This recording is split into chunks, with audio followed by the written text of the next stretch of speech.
नमस्ते बच्चों। आज हम लोग कबीरदास की जो रचनाएं हैं, नाम है यहाँ पर देख रहे हो, साखियां और शब्द, इसके संबंध में जानकारी हासिल करेंगे।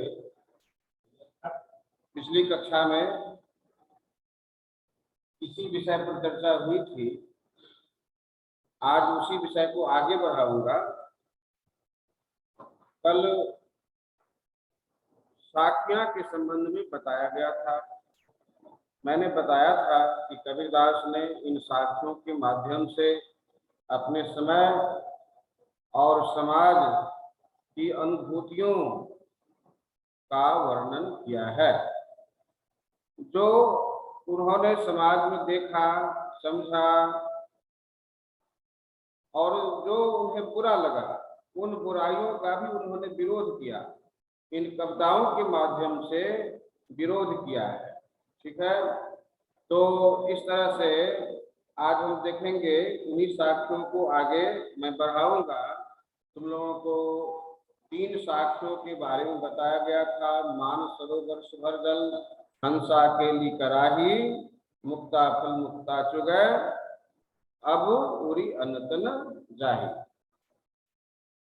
प्रेमी ढूंढत मैं फिरऊं, प्रेमी मिले न कोई, प्रेमी को प्रेमी मिले, सब विष अमृत होई।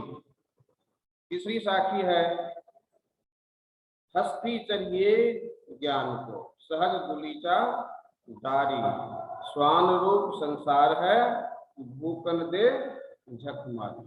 ठीक है, आज है, पखा पखी के कारणे सब जग रहा भुलान। पखा पखी के कारण सब जग रहा भुलान, निरपख होई के हरि भजय, सोई संत सुजान। इस साखी में कवि ने संत की परिभाषा दी है। संत किसे कहते हैं और समाज का आचरण क्या है, समाज में होता क्या है, संसार में होता क्या है, आदमी सांसारिक आदमी किस चीज में खोया हुआ है। तो कवि कहता है कि पखा पखी के कारण सब जग रहा भुलान। मन यह सारा संसार जो है वो पक्ष विपक्ष में खोया हुआ है, फेवर अगेंस्ट में खोया हुआ है, अपने पराये में खोया हुआ है। देखोगे प्रत्येक व्यक्ति के मन में इस तरह का भाव आता है कि यह मेरा अपना है, वह दूसरे का है, वह पराया है। फिर देखोगे किसी मामले में व्यक्ति किसी का पक्ष लेता है, अपने परिजनों का पक्ष लेता है, दूसरे का विरोध करता है, वो विपक्ष हो जाता है। पखापखी माने पक्ष विपक्ष। ठीक है, विरोध और समर्थन। अपने हित में वो समर्थन करता है, अपने परिजनों के लिए समर्थन करता है, अपनी सुख सुविधाओं का ख्याल रखता है, ध्यान रखता है, उसका समर्थन करता है और दूसरे की चिंता नहीं करता, दूसरे का विरोध करता है। मनुष्य की यह इच्छा होती है कि वह स्वयं इस संसार में आराम से जिए, सुख सुविधा से रहे, दूसरे को कुछ भी हो उससे उसको क्या लेना देना। यह प्रत्येक व्यक्ति के मन में होता है, ऐसा मन में भाव आता है। कवि इस बात का अनुभव करता है और इसी अनुभव के कारण जो है वो कवि इस प्रकार की बात लिखता है। कहता है कि संसार में अपने पराये और स्वार्थ परमार्थ की भावनाओं में बहक करके आदमी अपने जीवन को बर्बाद कर लेता है और उसके जीवन का जो मूल उद्देश्य है उस उद्देश्य से व्यक्ति भटक जाता है। मूल उद्देश्य क्या है? मूल उद्देश्य है कि हमें ईश्वर की भक्ति करनी चाहिए, हमें मानव की भक्ति करनी चाहिए, हमें प्राणियों की सेवा करनी चाहिए, प्रत्येक प्राणी की सेवा करनी चाहिए, उसके कष्टों का निवारण करना चाहिए जहां तक हो सके। और अपने स्वार्थ की चिंता नहीं करनी चाहिए। लेकिन ऐसा होता नहीं है। संसार में इसी रंग में आदमी रंगा हुआ है, जो कभी इस बात का अनुभव करता है और कहता है कि जो व्यक्ति इस प्रकार से अपने पराये पक्ष विपक्ष फेवर अगेंस्ट में रह करके जीवन यापन करता है, वह व्यक्ति सच्चा भक्त नहीं हो सकता भगवान का, और न ही वो समाज का भक्त हो सकता है, ना तो वो किसी प्राणी का वो भक्त हो सकता है। वो किसी दूसरे की सेवा भी नहीं कर सकता। स्वार्थी व्यक्ति किसी दूसरे की सेवा भी नहीं कर सकता है। सच्चाई यही है। इसलिए कहता है कभी कि व्यक्ति को इससे ऊपर उठना चाहिए, और जो व्यक्ति इस भाव से ऊपर उठ गया, अपने पराये के ख्याल से ऊपर उठ गया, जो व्यक्ति इस समाज को अपना मानता है, संसार को अपना मानता है, वसुधैव कुटुंबकम की भावना लेकर चलता है, उसी व्यक्ति को समझो कि वह संत है। वही व्यक्ति सुजान है। सुजान का मतलब सज्जन व्यक्ति, अच्छा व्यक्ति। और संत किसे कहते हैं? संत का मतलब होता है जिसका मन भटकने से रुक गया, जो शांत हो गया वह संत है। ठीक है।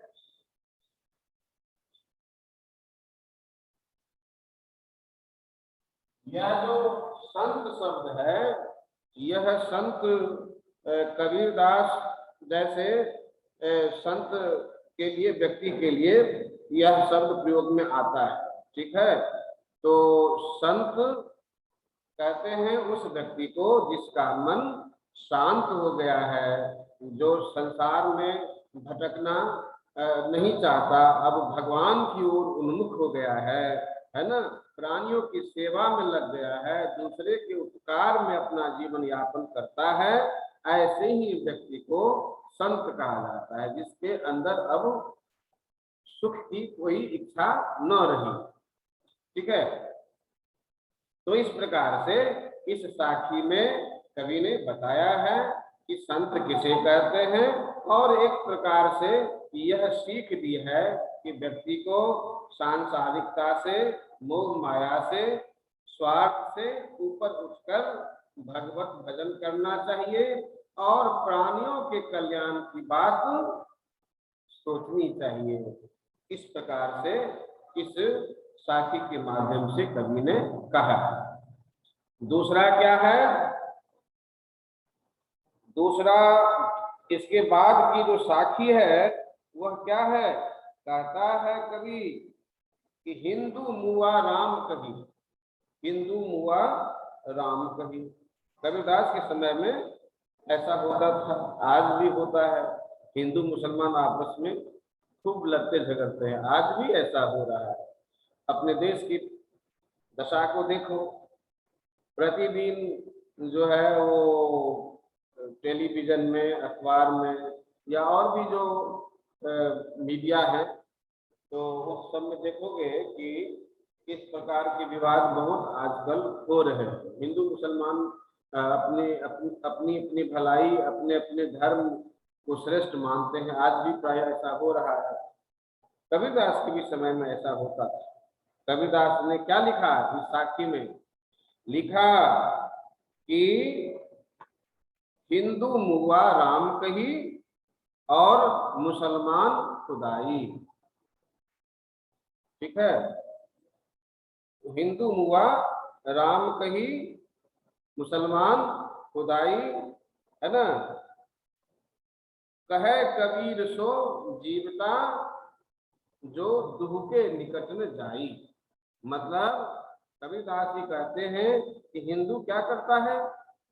तो अपने धर्म को ऊंचा समझता है, भगवान राम को, जो हिंदू धर्म के देवी देवता हैं, उनको ऊंचा मानते हैं, और दूसरे धर्म को नीचा दिखाते हैं, उनको उतना महत्व देते नहीं, और उनके प्रति उतनी आस्था मन में नहीं होती। ठीक है। हिंदू ऐसा करता है। और मुसलमान भी, मुसलमान का मतलब केवल मुसलमान ही नहीं, वो अन्य धर्म के भी जो लोग हैं, वो सभी लोग अपने अपने धर्म को ही श्रेष्ठ मानते हैं। कबीरदास की दृष्टि से ऐसा करना उचित नहीं है। धर्म क्या है? धर्म तो लोगों ने यहाँ पर संसार में बनाया है। हिंदू धर्म, मुसलमान धर्म, सिख धर्म, ईसाई धर्म, बौद्ध धर्म, जैन धर्म, बहुत प्रकार के धर्म है ना। और उस धर्म से जुड़ करके आदमी अपने अपने धर्म को आगे बढ़ाने की कोशिश करता है, और इस चक्कर में दूसरे धर्म को नीचा दिखाने का भी प्रयास करता है। तो स्वाभाविक है, यदि अपने धर्म को कोई व्यक्ति ऊंचा कहे और दूसरे के धर्म को नीचा कह दे, खराब कह दे, या उसके प्रति सम्मान का भाव न रखे, तो अच्छी बात नहीं है। इसी वजह से झगड़ा होता रहता है। तो कबीरदास जी कहते हैं कि जो व्यक्ति ऐसा करता है, हिंदू मुआ राम कही, मुआ मतलब मरना, ऐसा व्यक्ति जो केवल अपने भगवान को या अपने धर्म को श्रेष्ठ समझता है, उसको जिंदा मत समझो, वह मरा हुआ आदमी है। क्यों? वो संकीर्णता में जीता है। तो संकीर्णता में जीने वाला आदमी तो मरा हुआ ही जैसा होता है। जो संकीर्ण नहीं है, जिसका मन उदार है, जो सबके प्रति सम्मान का भाव रखता है ना, वही व्यक्ति जो है अच्छा माना जाता है। लेकिन संकीर्णता में जीने वाला व्यक्ति मरा हुआ जैसा ही होता है। इसलिए कबीरदास ने कहा कि हिंदू मुआ राम कही, मुसलमान खुदा ही, मुसलमान खुदा खुदा रटते रटते मर जाता है, और अपने धर्म को ऊंचा दिखाने के चक्कर में भी मरता रहता है ना। तो कबीरदास जी क्या कहते हैं कि कहे कबीर सो जीवता। तो जिंदा किसको कहेंगे? ये लोग तो मरे हुए हैं। जो अपने अपने धर्मों को श्रेष्ठ मानते हैं, ऐसे लोगों को मरे हुए समझो, और मरे हुए लोगों से भला समाज और संसार का क्या कल्याण हो सकता है ना। तो कहता है कभी, क्या कहता है कि जिंदा उसे समझना चाहिए जो कहे कबीर सो जीवता, जो दुख के निकट जाई। माने इन दोनों के निकट, अर्थात इस चक्कर में जो नहीं रहता, अपने अपने धर्मों को ऊंचा दिखाने के चक्कर में जो व्यक्ति नहीं है, और प्राय अपने धर्म को सम्मान देते हुए दूसरे धर्म को भी श्रेष्ठ करता है, सम्मान देता है, तो ऐसे व्यक्ति को ही कबीरदास पसंद करता है कभी। और कहता है कि समझो कि यही व्यक्ति जीवित है, जिंदा है, इसी व्यक्ति से सबका भला हो सकता है। अर्थात हमें संकीर्णता में नहीं जीना चाहिए। इस साखी का यह भावार्थ है। हमें सबके प्रति उदार दृष्टिकोण रखना चाहिए, कभी यह सिखाता है। तो हुआ ना, ये क्या है? एक प्रकार का एविडेंस है, एक प्रकार का साक्ष्य है। कभी के समय में समाज में ऐसा होता होगा, और कभी तो समाज सुधारक है। तो जो व्यक्ति समाज सुधारक होगा, वह व्यक्ति अपने समय में हो रही बुराइयों को कैसे बर्दाश्त कर सकता है? वो तो जहां तक होगा उसका विरोध करेगा। ठीक है।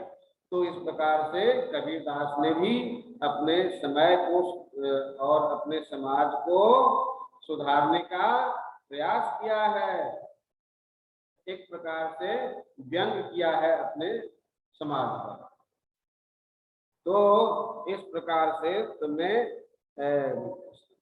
क्या कहता है कि इस साखी में देखा। अब क्या है, अगली साखी क्या है? काबा फिर काशी भाई। देखो, कबीरदास जी संत थे, भगवान के भक्त थे, और सबका भला सोचते थे, सबका कल्याण सोचते थे, और ईश्वर भक्त थे। तो वो जानते थे, देखते थे कि लोग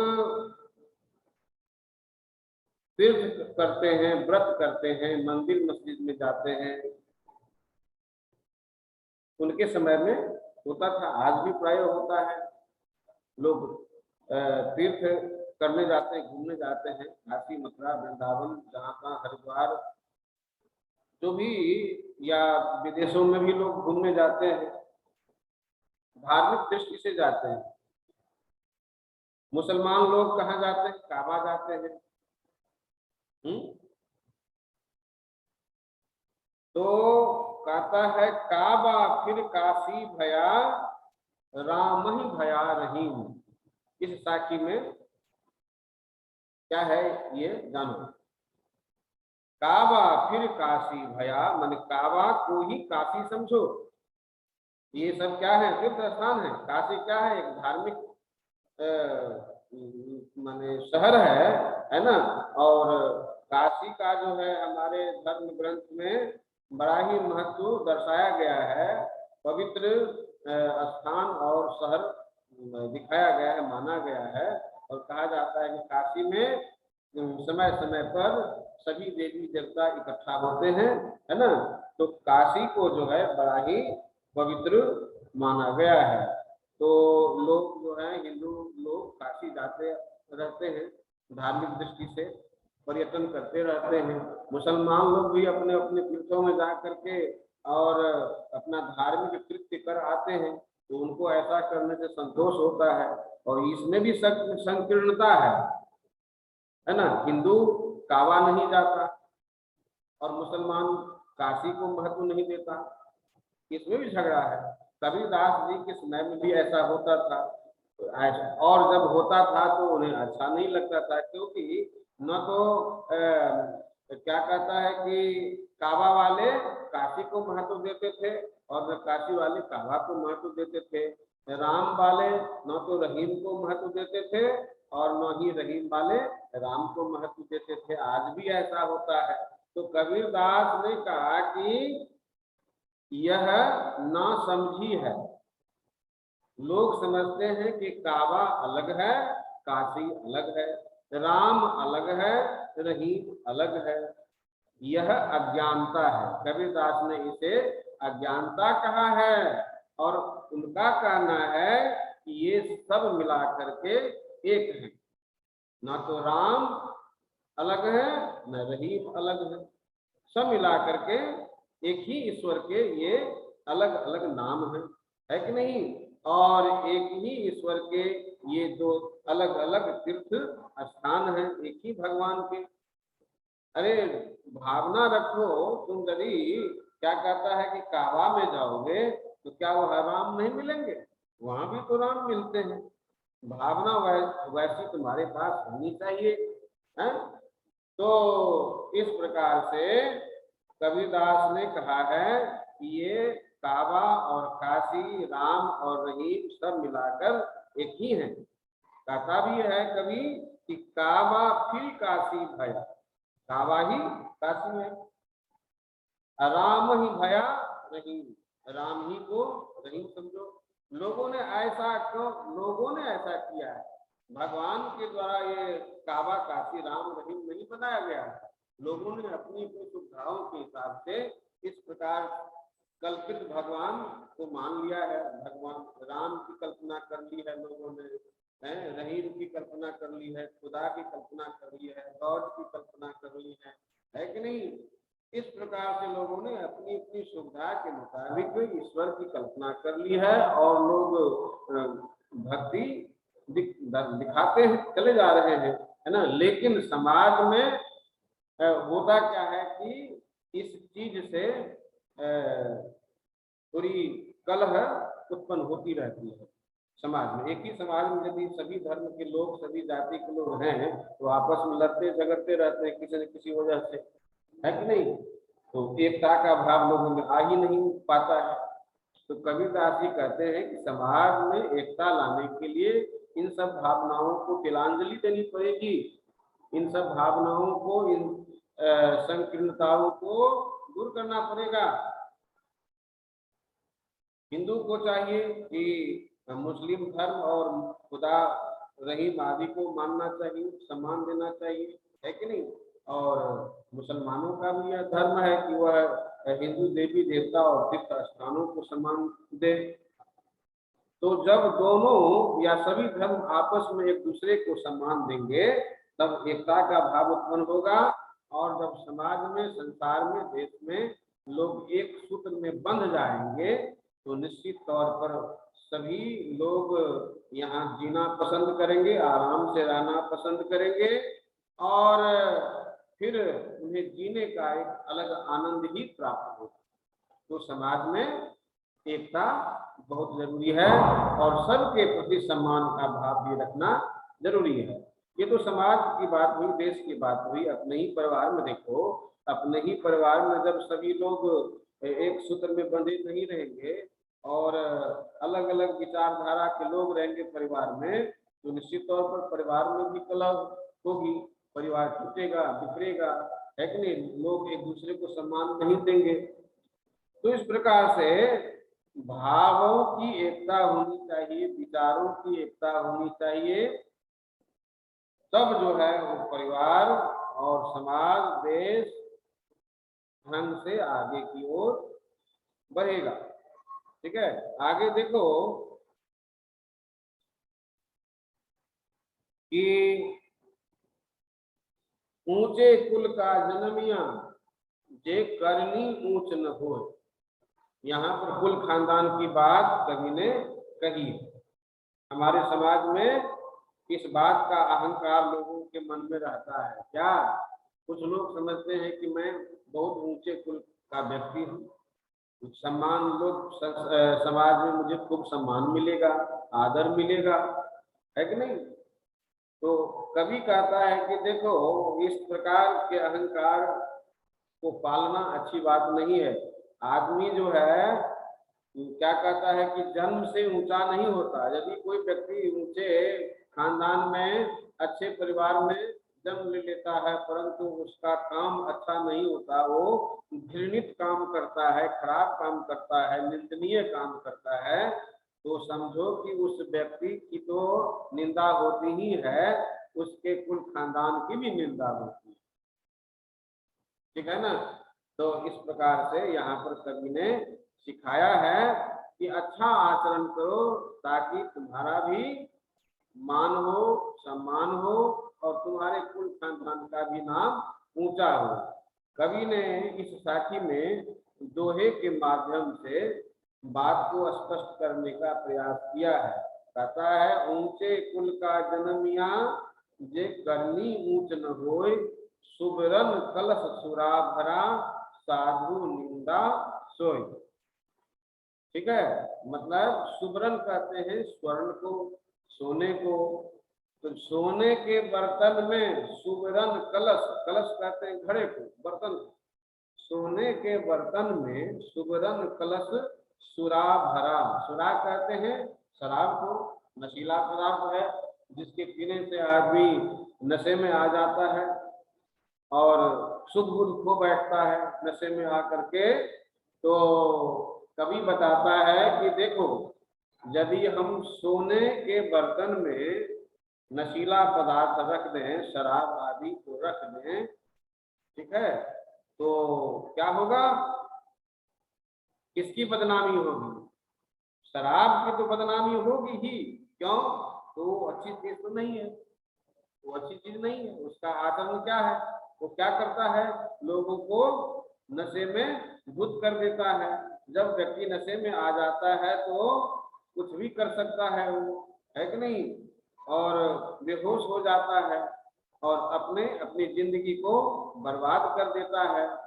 नशा का जो माने शिकार हो गया जो व्यक्ति, तो समझो कि उसका सब कुछ, नशा का जो हुआ शिकार, उजड़ा उसका घर परिवार। जो व्यक्ति नशे का शिकार बन जाता है, समझो कि उसका सब कुछ नष्ट हो जाता है। तो शराब अच्छी चीज नहीं है, उसकी तो संसार में निंदा होती ही है, क्योंकि उसका आचरण अच्छा नहीं है, लोगों को भटका देता है, बर्बाद कर देता है ना? उसका आचरण अच्छा नहीं है, तो उसकी शिकायत तो संसार में होती ही है। लेकिन जिस बर्तन में वो शराब को लोग रखते हैं, उस बर्तन की भी निंदा हो जाती है। लोग उस बर्तन को भी क्या कहता है कि खराब नजर से देखने लगते हैं, उस बर्तन की भी बदनामी हो जाती है। सोना क्या है, स्वर्ण क्या है? एक पवित्र धातु है। और इस धातु का संबंध देवी देवताओं से भी होता है। देखोगे हमारे यहाँ लोग सोने से देवी देवता की मूर्ति बना करके प्रतिष्ठित करके और पूजा पाठ करते हैं, है कि नहीं? स्वर्ण की मूर्ति। तो धातुओं में स्वर्ण बड़ा ही पवित्र माना जाता है।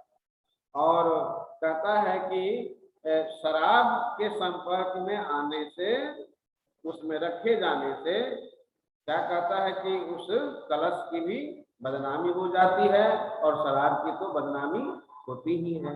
उसी तरह से जो व्यक्ति गलत आचरण करता है, खराब काम करता है समाज में, उस व्यक्ति की तो निंदा होती ही है, निंदा ही नहीं होती, उसकी क्षति भी होती है, बर्बादी भी होती है, और साथ साथ उसके कुल खानदान का भी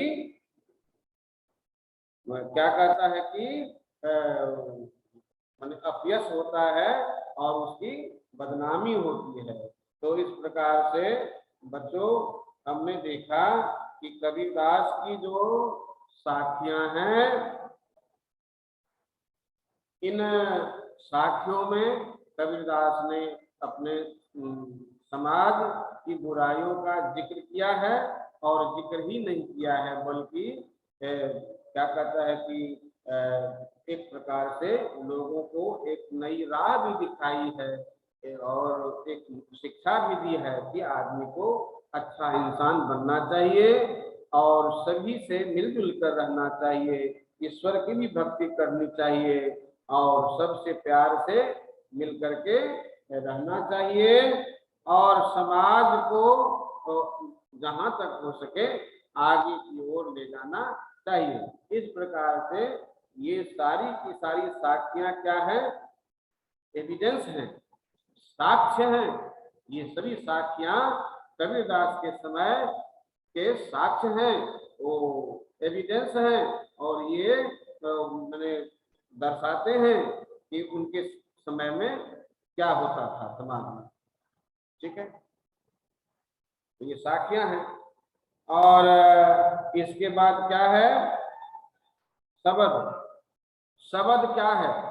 शब्द शब्द से बना है। देखोगे तुम्हारी किताब में जो कविता का शीर्षक लिखा हुआ है, वो शीर्षक क्या है? साखियां और शब्द। तो साखियां के बारे में बता दिया, एविडेंस को कहते हैं, है कि नहीं? तो साखियां और गवाह को कहते हैं। ठीक है, साखियां कबीरदास ने अपने समय के समाज का साक्ष्य प्रस्तुत किया है, गवाही दी है, उनके समय में ऐसा ऐसा होता था समाज में, और उससे बचने का भी उन्होंने रास्ता दिखाया।